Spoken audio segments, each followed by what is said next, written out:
Olá, eu sou Van Clécio e junto de Matheus e Técio vou falar sobre lógica fuzzy. Aqui vamos mostrar a importância da lógica fuzzy e como ela consegue representar situações do mundo real, que nem sempre são preto no branco. A lógica clássica, ou lógica booleana, é a base dos computadores. Ela só aceita dois valores, verdadeiro ou falso, 1 e 0. Uma lógica binária. Mas a vida real não funciona desse jeito. Muitas situações do dia a dia envolvem interpretação, contexto e gradações. Por exemplo, este café está quente. Hoje está frio. Ela é alta. Cada uma dessas frases pode ter significados diferentes, dependendo da pessoa, do local e do momento. A lógica clássica exige uma resposta binária, sim ou não, só que isso é muito limitado. A lógica fuzzy foi proposta e criada exatamente para isso, para lidar com situações que envolvem graus de verdade. Em vez de dizer só verdadeiro ou falso, ela permite respostas como parcialmente verdadeiro, por exemplo, 0.8 verdadeiro e 0.2 falso. Isso se aproxima muito mais da forma como nós, seres humanos, percebemos o mundo. Vamos ver um exemplo bem comum. O que é quente? Uma pessoa que mora no norte do Brasil pode considerar 30 graus como uma temperatura normal. Já alguém do sul pode achar muito quente. A lógica clássica nos obrigaria a colocar um limite rígido. Se está acima de 30 é quente, se está abaixo não é. Mas isso não representa bem o que a gente sente. A lógica fuzzy resolve isso dizendo, por exemplo, 29 graus é 70% quente e 30% morno. Isso permite que a mudança de um estado para o outro seja gradual, como realmente acontece na vida. Outro exemplo, imagine uma sala escura. Não tem um momento exato em que ela vira escura. Ela vai escurecendo aos poucos, à medida que as luzes vão se apagando. E é exatamente isso que a lógica fuzzy consegue representar, por meio de números. A lógica fuzzy foi criada por Lotfi Zadeh em 1965. Ele era cientista e professor da Universidade da Califórnia e percebeu que os computadores tinham dificuldade de lidar com informações vagas. Por exemplo, quando alguém diz, está um pouco frio aqui, como o sistema iria interpretar isso? Zadeh então criou a teoria dos conjuntos fuzzy, onde os elementos podem pertencer a um conjunto com diferentes intensidades. Em vez de algo ser totalmente alto ou totalmente baixo, ele pode ser 60% alto e 40% médio. Essa ideia ganhou força e começou a ser usada em várias áreas. Na indústria, para controlar máquinas com mais precisão, eletrônicos como máquinas de lavar e ar-condicionados, e até em trens e metrôs, para suavizar a aceleração e frenagem. Tudo isso por causa da flexibilidade da lógica fuzzy. Agora bora comparar a lógica binária com a fuzzy usando exemplos. Começando pela temperatura da água no chuveiro. Na lógica clássica, acima de 35 graus a água é quente. Abaixo disso ela é fria. Isso cria mudanças bruscas, por exemplo, 34.9 graus ela é fria, 35.1 graus ela é quente. Mas já quem tomou banho, obviamente sabe que a mudança não é assim. Na lógica fuzzy, 34.9 graus pode ser 60% quente e 40% morna. O sistema ajusta a temperatura de forma mais suave e confortável. Outro exemplo, velocidade de um carro. Na lógica clássica, acima de 90 km por hora é rápido, abaixo disso é lento. Mas 85 km por hora é realmente lento? Depende do contexto. Na fuzzy, 85 km por hora pode ser interpretado como 70% rápido e 30% moderado. Isso permite que o controle automático de velocidade funcione de forma mais inteligente. A mesma lógica é usada em câmeras fotográficas para focar imagens. Em vez de só dizer focou ou não, a lente vai se ajustando conforme a imagem vai ficando mais nítida. Em resumo, a lógica fuzzy é mais próxima da maneira como o ser humano pensa. Ela entende que o mundo não é só feito de zeros e uns, e isso faz toda a diferença. Bom dia, boa tarde ou boa noite. Aqui é Matheus e eu vou falar agora um pouco sobre pertinência.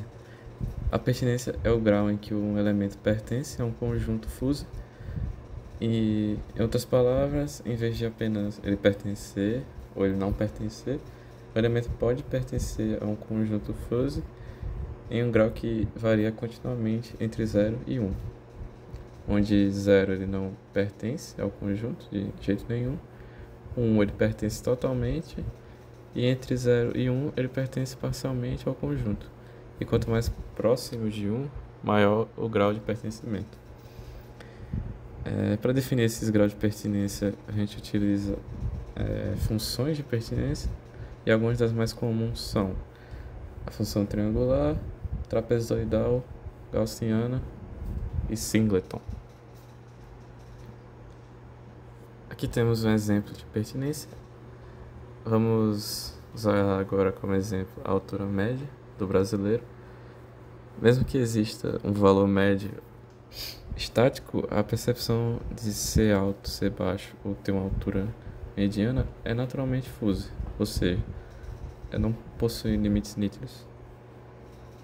Nesse exemplo, definimos dois casos base, 1,50 m de altura e 1,90 m. O nosso objetivo não é definir precisamente quem é alto ou quem é baixo, mas sim avaliar o quão próximos da média diferentes alturas estão. Os dados apresentados são fictícios e servem apenas para visualizar essa ideia de gradação na pertinência. Perceba que uma pessoa com 1,70 estaria mais próxima da pertinência máxima em relação à média do que alguém com 1,55 ou 1,85, por exemplo. Agora vamos conhecer melhor algumas formas de representar essa pertinência. Primeiramente, a função triangular. Imagine a sensação de temperatura agradável. Não existe um ponto exato que magicamente se torna agradável. Há uma faixa e dentro dessa faixa o conforto máximo. Existe conforto máximo. A função de pertinência triangular, ela modela essa situação de forma intuitiva. A gente define um intervalo, nesse caso entre 20 graus e 25 graus, onde a pertinência à sensação de agradável é máxima, ou seja, igual a 1. À medida que a temperatura se afasta desses limites, a pertinência diminui de forma linear, formando um triângulo. E essa representação é simples e eficaz para descrever conceitos onde existe um pico de pertinência bem definido e um declínio gradual nas extremidades. Outra função importante é a gaussiana, que diferente da triangular, a gaussiana oferece uma transição mais suave na pertinência. Ela tem a seguinte forma. Nela, o M representa o valor central, o ponto onde a pertinência é máxima, igual a 1. Já o sigma é o desvio padrão, que controla a largura da curva. E quanto menor o valor de sigma, mais estreita e pontiaguda será a curva, indicando que apenas valores muito próximos de M terão alta pertinência. A constante de Euler, representada por E, é a base da função exponencial. O resultado dessa fórmula é uma curva com formato característico de sino, onde valores mais próximos do centro possuem maior grau de pertinência e essa pertinência decresce suavemente à medida que nos afastamos. A simetria da curva, como vemos na imagem, é uma característica da função gaussiana. A gente não vai apresentar exemplos de função singleton, porque seu comportamento é similar à lógica binária tradicional. Então, vamos passar para álgebra na lógica fuzzy. Para operar os conjuntos de pertinência, é necessário a álgebra dentro da lógica fuzzy. A gente pode observar as quatro figuras aqui ao lado, onde a figura A mostra dois conjuntos fuzzy distintos, A e B, com seus graus de pertinência para diferentes elementos. A figura B representa a união de A e B, onde a união de dois conjuntos fuzzy representa A ou B. E para calcular a pertinência de um elemento na união, pegamos o máximo dos graus de pertinência desse elemento em A e B. E no exemplo dado, se a pertinência de um elemento é 0,8 em A e 0,2 em B, a pertinência na união será 0,8. A figura C mostra a interseção de A e B, que representa A e B. Aqui a gente utiliza o mínimo dos graus de pertinência, que no mesmo exemplo, a pertinência na interseção seria 0,2. A figura D mostra o complemento A, que o complemento de um conjunto fuzzy representa o não A, onde a pertinência no complemento é calculada subtraindo a pertinência original de 1. Assim, se a pertinência A é 0,8, a pertinência em complemento A será 1 menos 0,8, ou seja, 0,2. Essas operações algébricas elas são importantes para combinar e manipular informações fuzzy em sistemas de raciocínio. Agora, Tessa vai dar continuidade à apresentação. É usado na prática, em algo chamado raciocínio fuzzy. Esse processo simula uma forma mais humana de tomar decisões e acontece em 3 etapas principais. A primeira etapa é chamada fuzificação. Aqui a gente pega um valor real do mundo, tipo uma temperatura de 28 graus Celsius, e converte em um valor de pertinência dentro de um conjunto fuzzy. Por exemplo, podemos dizer que 28 graus tem pertinência 0,8 no conjunto quente. Isso quer dizer que está quase quente, mas não totalmente. É como quando a gente diz que está quente, mas dá para aguentar. Esse tipo de nuance não existe na lógica binária, que só aceita quente ou frio. A fuzzy consegue enxergar esse meio termo. Depois vem a etapa de inferência. Aqui o sistema usa regras tipo se, então, como por exemplo, se a temperatura é quente, então a velocidade do ventilador deve ser alta. Mas diferente da lógica tradicional, aqui o resultado também é gradual. A regra vai ativa a velocidade alta com intensidade proporcional à pertinência de entrada. Por exemplo, no nosso caso, como a temperatura era 0,8, a velocidade alta vai ser acionada com esta mesma intensidade, 0,8. Por fim, a terceira etapa é a desulfificação. Nessa parte, o sistema pega esse resultado fuzzy, que é mais abstrato, e transforma em uma saída concreta, que pode ser usada de verdade. Por exemplo, o sistema define que a intensidade 0,8 corresponde à velocidade 3 do ventilador, que seria mais forte. Então, no final, temos um resultado prático, que saiu de um raciocínio gradual, mais próximo do que fazemos naturalmente. Isso não é só teoria. A lógica fuzzy já é usada em muitos dispositivos do nosso dia a dia, mesmo que a gente nem perceba.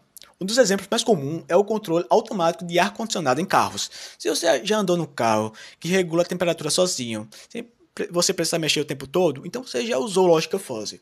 O sistema analisa a temperatura interna, a externa, a preferência do passageiro e ajusta automaticamente a velocidade do vento e o ar quente ou frio. E tudo isso com base em raciocínio gradual que a gente acabou de ver.